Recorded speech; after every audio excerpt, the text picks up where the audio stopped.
Hello my friends and welcome back to my channel, or welcome if you are new. Okay, today's video is all about book couples that I feel are soulmates. So I have read a whole lot of romance novels and a whole lot of romantic subplot novels. Like, I read a lot of fantasy romance, I read a lot of historical romance, I read a lot of contemporary romance, I read a lot. And this is in no way a all-conclusive top 10 of all time, but these are 10 books that I truly feel like these couples are soulmates, and sometimes they literally are, like in the story themselves, but in the plot themselves, but other times they're just couples that I feel like they show what I think a soulmate should be. And a lot of times that means that they go through a lot of stuff. Maybe it spans years or a lot of time, they go through some really hard things, maybe there is some hurt that one of the other has caused that they have to work through. So let's go ahead and get into it. These are my favorites right now. Not all of them. There are too many to count, but these ones make it. Now, I will say, with the caveat, couple number one is my all-time favorite couple. My all-time favorite couple, the ultimate soulmates, nobody will ever replace Grip and Bristol from the Grip trilogy by Kennedy Ryan. So this is a contemporary romance trilogy that Kennedy Ryan wrote several years ago. She has since gained so much popularity because of her recent release, Before I Let Go, and then the second book in that series. But I feel like people kind of forget about this series. This one is not one, I believe, at this point that has been picked up to be published traditionally, so it's still available as an indie. It is a biracial romance with a black hero and a white heroine, and it is absolutely one of the most, if not the most, romantic book series that I have ever read in my entire life. This is my all-time favorite book series, my all-time favorite anything, any genre. Nothing tops this for me. It is the most romantic piece of fiction I've ever read in my life. So, Grip and Bristol. This starts with the novella flow, which you do need to read. You need to read the novella, and then Grip, and then Still. That's the order you gotta read them in. So, Grip and Bristol meet, sort of serendipitously. Bristol's brother is a musician, and he's working with Grip, who is showing a lot of promise to be an up-and-coming rap star. And Bristol is sort of like a production manager, and when she goes over there for business reasons, she meets Grip, and they have sort of a few magical nights spent together. They go to a fair, they ride on a carousel, and it's something that they kind of keep locked away at this date and time, and then they go on with their lives when Bristol leaves. But they never ever forget the impact of those first nights on them. It affects them for the rest of their life. Fast forward a few years, they end up meeting again. Bristol is working specifically with Grip and helping him get his movie career, and that is when the sparks start happening for real, and they start having a relationship. Now, so much happens throughout the course of Grip and Bristol. Some things that are very, very painful. There are some things that are painful that the characters do to one another, and there are some things that happen to our couple just because of life circumstances that are also very painful. So, trigger warnings, if you consider trigger warnings this is not all-inclusive. If you consider them to be spoilers and you don't want to know, just mute me for a minute, but trigger warnings for pregnancy loss. So, now, the reason that this couple remains my favorite, and I always consider them to be the ultimate romantic soulmate type of couple, is because their love never dies. Even when things get really hard, even when they've been hurt by one another, even when life circumstances are all contriving to push them apart, their love only continues to grow and get stronger, and they continuously circle back to each other. They continuously try to help one another. There's never a moment in here where they give up on each other, and I will always love and adore this couple. They are my number one soulmates ever, and this series is perfection, and it needs more attention. It had a lot of attention when it first came out, but because Kennedy has gotten so popular recently, I feel like this one isn't mentioned enough, and I truly love it so much. I think it's amazing. So, okay, the next book couple that I believe are soulmates is Maxantarius and Tisaanah from Daughter of No Worlds. So this is a fantasy romance series, and it spans 3 books, and you do need to read all of them to get this couple's HEA, and this couple goes through a whole lot. In this fantasy world, Tazana she is a slave, and she has recently been able to free herself, and Max is sort of working for a rebellious group of the Order, is basically what it's called. He's a fire wielder, magic, and he, while Tazana is out there seeking justice for her friends and for her people, Max sort of has been very disillusioned and has become cynical to the point where he doesn't even believe that justice exists, and he is called to sort of train Tazana, so they have a mentor-mentee type of relationship going on. And over the course of 3 books, they fall in love. They go through so much. There is so much agony in this relationship, but there is also equally, if not more so many beautiful moments of them together. I love how this couple sees the good in each other always, and even though, you know, they're both dealing with so much trauma and so many like scars of things that they feel like they've done wrong or things that have happened to them, but I think specifically things that they feel like they haven't done right. And the other person is so good at seeing the good in all of them, and not only just in seeing the good in all of them as a person, but in taking that thing that they think is such a weakness and such a failure and pointing out to them like, you did the best you could, or you're still a wonderful person, or even seeing some type of nobility in where they think they failed, you know. And it's that thing, that whole aspect of seeing the best always in your partner that I love and adore so much. There are some of the most romantic lines in books 2 and 3 specifically in this series that just make me completely lose my mind. I love this couple forever. They are top tier romance, soulmates, fantastic. Okay, so now the next book is also a fantasy romance, and it is a release that came out this year, and I truly believe this couple is our soulmates, and it is When the Moon Hatched, and it is Raeve, our heroine, and Kaan, our hero. So in this world, dragons, when they die, they curl up into a ball, they turn into like stone, and they go up into the sky as a moon. And sometimes the moons end up falling and shattering. So Kaan, our hero, has suffered great tragedy, great loss, and he is very connected to one of the dragons that has fallen and shattered, and he's trying to find all of the shards of that moon. So he's traveling all across the land to look for those. He ends up in a prison where he sees someone that he was not expecting to see and feels a connection that he was not expecting to feel. And that's our heroine, Raeve. So she is working as kind of an assassin for a rebel group at the time. She's on a mission and she ends up getting caught and thrown into that prison. And that is where the two of them meet up. And they have a long time in this book where they are at odds, where she is not very reluctant to believe anything that he's trying to tell her about her past and to kind of accept anything that he may be telling her about her past. She's got a lot of walls up, she's very stubborn, she's not ready at all to bend or melt to him because she's also suffered a lot of pain. She's had a lot of loss. But I loved seeing the way that Kaan knew that she was for him. There was something about her that was his soulmate that he had lost. And I just love their romance so much. I think this is a beautiful fantasy world. I love these characters. I love the romance. And I do believe that they are soulmates. Okay, so now this next one is a little bit of a quieter example of soulmates.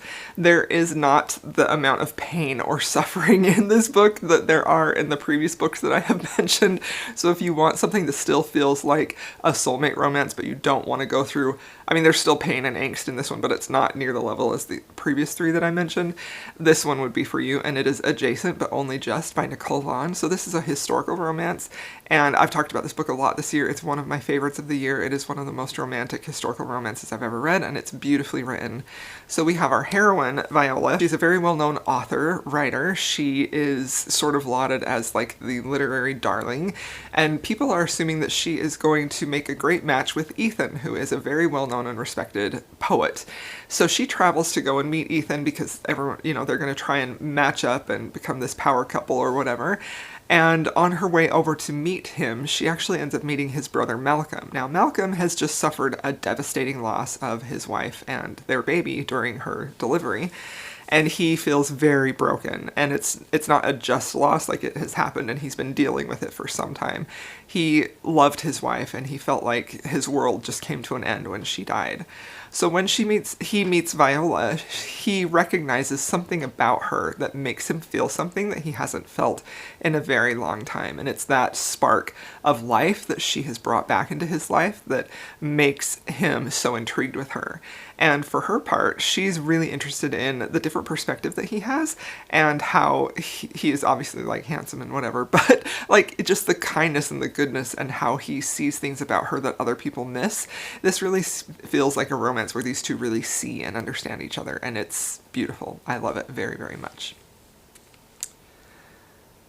Okay, so now the next one is another historical romance. It's one of my favorites, and it is Angel in a Devil's Arms by Julianne Long. So this is book 2 in her Palace of Rogues series, and this book follows Angelique and Lucian. So Angelique was the mistress of a very wealthy man, and he died and basically left her with nothing. And so she has tried to build up a life for herself, and she is very, very, very jaded about love, because she did love that man. She thought that she loved him.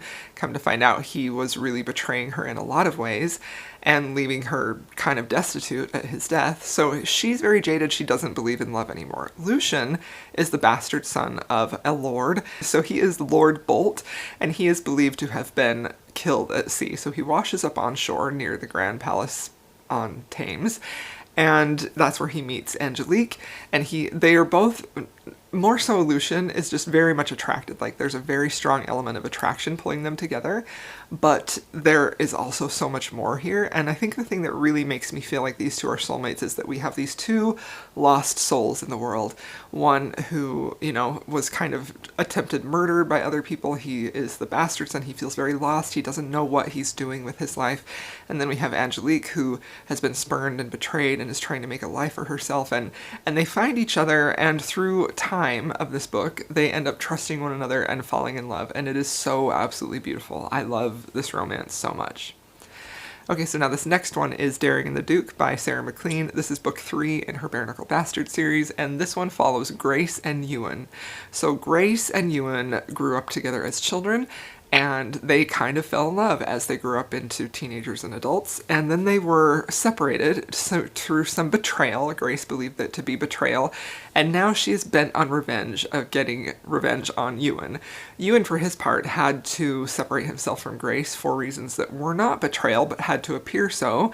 And so in order for Grace to get the revenge on Ewan, she has to keep him close. So of course, there aren't going to be feelings caught in that scenario, right? I think the element of these two being children and having so much history together, and also having like a good amount of hurt feelings and some like misunderstanding and betrayal that had to be worked through, I think that lends this book a real strong vibe of we're going to be together, and no matter what, we're going to work through things no matter how hard it is, and never give up on each other. And I just love that so much. So this is a fantastic soulmate level romance. I love it so much. This is one that is best read in a series, but by the time you get to this one, I think you're going to be very satisfied with this one. Okay, so now this one is one of my favorite historical romances of all time, and it is Devil in Disguise by Lisa Kleypas. So, Merritt and Kier. Merritt is actually the daughter of Marcus and Lillian from It Happened One Autumn in her Wallflower series. This book is sort of a Wallflowers meets Ravenels, so we do get to see Sebastian in here too, quite a bit. And Merritt is running her husband's shipping company. He has passed away, and she's trying to like run the business herself. So she's a very strong, independent woman. She's a little bit older. She's a widow. She's not like a young wallflower anymore. And Keir is a Scotsman who is trying to find a shipping company for his whiskey. And that's how they end up meeting. They have what appears to be almost like a in love at first sight or in lust at first sight, where they have a really great first night. They do have some meeting that doesn't just lead to the first night together. Like, they have a lot of chemistry, they have a lot of interaction, they have some really good banter as they're kind of trying to negotiate this shipping deal.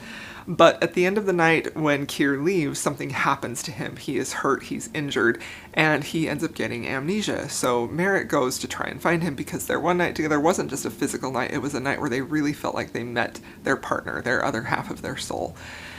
So she ends up trying to nurse him back to health, and he doesn't remember her, and she's just devastated because of what they shared that one night that changed her life, and he has no memory of it. So watching that was so devastating, but watching him get his memory back and realize what happened and how she stayed with him to help heal him back was so beautiful. This book was so romantic. I loved it and adored it so much, and I feel like I don't talk about it as much anymore as I used to when it came out, but it's a great one, and it is the last book we have published by Lisa Kleypas, and it's one of her best. I love it so much. So Okay, so now this next one is another historical romance, and it is A Scoundrel of Her Own by Stacey Reid. This is one of my favorite Stacey Reid books. This has Ophelia and Devlin.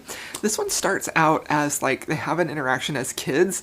Ophelia comes from a very privileged, wealthy family, and Devlin is very much a self-made man, so he is kind of like on the outskirts of society, and they have a meetup in the woods somewhere where she ends up getting pulled into the river, and Devlin jumps in to save her. They're like kids, you know, like he's maybe like 12 or 13 and she's like 9 or 10.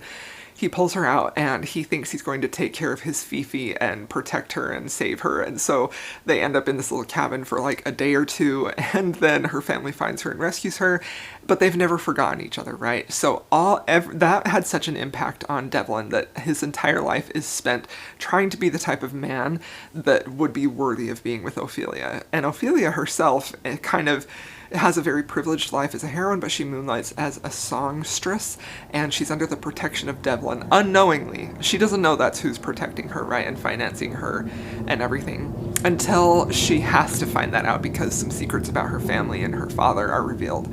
And then they end up in forced proximity. She gets to realize what he has been doing behind the scenes and the man he has become, and it's just the most romantic book in the whole world. I love it so much, and they're soulmates for sure. So now this next one is a new one. It is a brand new fantasy romance release by Juliet Cross, and it is The Wraith King. So this one, I truly feel like these two are soulmates, and I think the fact that we're dealing with a dark Wraith Fae and a light Fae, and the way that there's a prophecy that says that if King Gaul, who is the Wraith King, can get Princess Una, who is the Light Fae, if they have like a marriage, a union, then peace will be in the land again. So that's the thing that is driving him towards Una. You know, their people have been at war for years. There have been a lot of losses on both sides, but very specifically the Light Fae. So when Una hears that if she goes to marry King Gaul, you know, they will stop attacking her people, she does it because she thinks it's the only way that her people are going to be safe and protected. And she does it kind of under duress. She doesn't really want to. She's doing it for the good of her people. Meanwhile, Gaul wants to have her as his own and wants a full relationship with her. But, you know, he kind of went about it in a way that's like, you're coming with me or else. So I love how the prophecy of what she means to him and his kingdom and his people, that intertwines with how he actually feels about her. It's so beautiful. It's so lovely. The romance in here is so swoony. He is such a romantic character, such a romantic hero. He loves everything about her, and it's beautiful. It's beautiful. Y'all need to read it. Okay, so now this last one is a contemporary romance. I was kind of racking my brain, and maybe I just need to deep dive into some past contemporary romances, because I feel like for me, most of the soulmate level romances that I've read are either historical romance or fantasy romance. But this one is a novella, which is unusual too, because I typically don't love novellas, where I do feel like this contemporary romance feels like they're soulmates. And maybe that's because this one deals very specifically with the concept of modern day reincarnation, where they actually were meant to be together and then they were reincarnated. So that may have something to do with it. But this book follows Hailey and Ellis. Hailey she has just bought a house of her ancestors in a different city, and she's going to go and restore it. And as she goes to do that, there is a fire. She's caught in this fire and rescued by a firefighter named Ellis. And she has nowhere to go because the home that she was going to be restoring is now decimated and it's not safe for her to live there. And so she ends up staying with Ellis, our firefighter hero. They both start to unravel things about her past and about the house and things, who her family was and how these two feel so connected. I love how this was such a short novel. It's a novella, obviously, but I love how even from the beginning, our characters are not like closing themselves off to the idea that reincarnation could exist, and maybe we actually are soulmates and we're meant to be together. We're meant to see each other here. So this book is so romantic. It has a great premise. Christina C. Jones is a fabulous author, and I love this so much. They're definitely soulmates. So there you have it. Those are 10 of my favorite romance novels where I feel like these characters, this couple, they're soulmates. They would make it. They would make it forever. And I hope you all enjoyed this video. If you liked it, please leave it a thumbs up and subscribe if you want to. I do have a Patreon where I post bonus videos and do all kinds of content there that is extra. And if you made it this far and you want to leave me an emoji, please leave me a black heart, and I'll see you all in my next video.